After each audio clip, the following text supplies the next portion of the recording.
கலைமகளின் கரம் தந்து கல்வியிலே தரம் தந்து நல்லாட்சிக்கான வரம் தந்த நம் முதல்வரையாவை என் சிரம் தாழ்த்தி வணங்குகின்றேன்.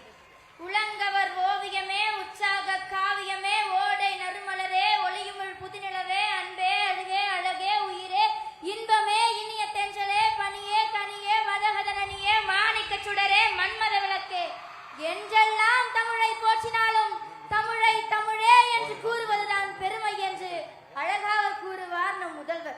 கோடு வளர் காடுதனில் ஓடி விளையாடுகின்ற பீடு மிகு மாநிலமும், பாடு திசை ஜோடி குயில் தாளமுடு பாவமிகு காணமையில் புள்ளினமும், பட்டுக்கொடி கொற்றக்கொடை சுற்றுச்சுடர் வெற்றி திரு வெற்றும்புல, மானம் காக்க புறப்படுக மறவர் சேனை, மானம் காக்க புறப்படுக மறவர் சேனை, இன்புற்றான் என் தமிழன். இங்கு வந்த இந்திதனை எதிர்ப்பதற்கு துணிவே இன்றி செங்குத்து தூணை போல் நிற்கின்றானா அல்லது அங்கத்தில் துடிப்பின்றி கிடக்கின்றானா? ஐயோ பாவம், அவனுக்கு சங்கத்தில் பாட்டெழுதி அரங்கேற்றுங்கள் என்று இந்தியை எதிர்த்து தமிழ் மொழியை அரியண ஏற்றியது நம் திராவிட மாடல் ஆட்சிதானே. தடியூன்றி நடக்கின்ற பெரியாரும் இல்லை, தமிழூன்றி நடக்கின்ற கலைஞரும் இல்லை, கொடியேற்றி இந்த கழகத்தை தொடங்கி வைத்த பேரறிஞர் அண்ணாவும் இல்லை. இப்படி இந்த படிக்கட்டுகளை அமைத்திட்ட எந்த தலைவர்களும் பக்கத்தில் இல்லை என்றாலும் இந்த 3 வெடிமருந்தையும் தன் மூளைக்குள்ளே தாங்கிக் கொண்டு தமிழகத்தை வென்றெடுத்தார் நம்முடைய முதல்வர். அது மட்டுமல்லாமல் அன்பு உடன்பிறப்புகளே என்ற ஒற்றை காவியத்தை வைத்தார் கலைஞர் என்றால், அப்பா என்ற ஒற்றை வார்த்தையிலே வரலாற்றை படைத்தவர் நம் முதல்வர். எல்லோருக்கும் எல்லாம் கிடைக்க வேண்டும் என்பதற்காக உமிழ்நீரை கூட விழுங்குவதற்கு நேரமின்றி ஊரெல்லாம் உரையாடி உழல்பவர்.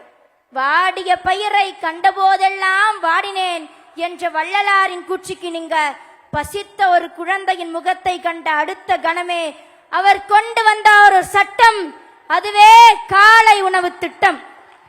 கட்டை விரலோ தலையோ காணிக்கையாக இந்நாளில் எவனும் கேட்டால் பட்டை உரியும் சுடுகாட்டில் அவன் கட்டை வேகும் என்ற வரிகளுக்கிணங்க நம் முதல்வர் ஐயா செயல்படுத்திய நான் முதல்வன் திட்டத்தின் மூலமாக ஏரோட்டுபவனின் மகன் ஏரோப்ளேன் ஓட்டுகின்றார், களை பறிப்பவனின் மகன் கலெக்டர் ஆகின்றார். பெண்கள் விண்வெளிக்கே போனாலும் அவர்கள் போக முடியாத ஒரே இடம் கோவிலின் கருவறை. அனைவரும் அர்ச்சகராகலாம் என்ற திட்டத்தால் இனி கருசுமக்கும் பெண் கூட கோவிலின் கருவறையில், அடுப்பூதும் பெண்களுக்கு படிப்பதற்கு என்ற வாதத்தை மாற்றி பெண்களுக்கு சொத்துரிமை தந்து, வாழ்வுரிமை தந்து, கல்வியை தந்து, கல்விக்கு தொகையும் தந்து, இடஒதுக்கீடு தந்து, சம உரிமையை படைத்து, பெண்களின் தடைகளை உடைத்து, பெண்களின் வழித்தடத்தை வாழ்க்கை தடமாக மாற்றி வரும் ஒரு சகாப்த நாயகர் நம் தமிழ்நாட்டின் முதல்வர். பெண்மை வாழ்கவென்று கூத்திரோடா, பெண்மை வெல்கவென்று கூத்திரோடா என்ற பாரதியாரின் வரிகளில் கேட்ப வெல்லும் தமிழ் பெண்கள் என்ற மாபெரும் மாநாட்டை நடத்தி பெண்மையை போற்றுவதுதான் நம் திராவிட மாடல் அரசியுடைய புரட்சி. அது மட்டுமல்லாமல் நான் இன்னொரு கருத்து சொல்கிறேன்.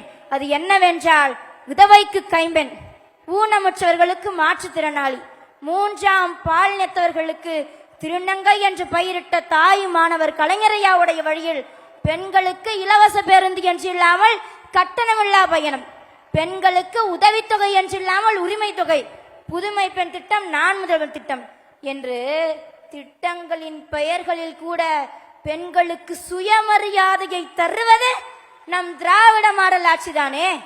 ஒரு பெண் இன்னும் இந்த தமிழ் மண்ணில் வெற்றி புன்னகையோடும் நம்மால் முடியும் என்ற நம்பிக்கையுடனும் வாழ்வதற்கு காரணம் என்ன தெரியுமா? நம் முதல்வர் இந்த நாட்டை ஆள்கிறார் மட்டுமல்ல, நம் அப்பா இந்த பெண் சமூகத்தை பாதுகாப்பாக பார்த்து கொள்கிறார் என்பதே எங்கள் நம்பிக்கை. விளையாட்டு துறையில முக்கியமா பெண்கள், கபடியில கண்ணகி நகர் கார்த்திகா, கிரிக்கெட்ல ஜெமிமா முன்வரத்துக்கு காரணமே நம்முடைய திராவிட மாடல் அரசு தானே.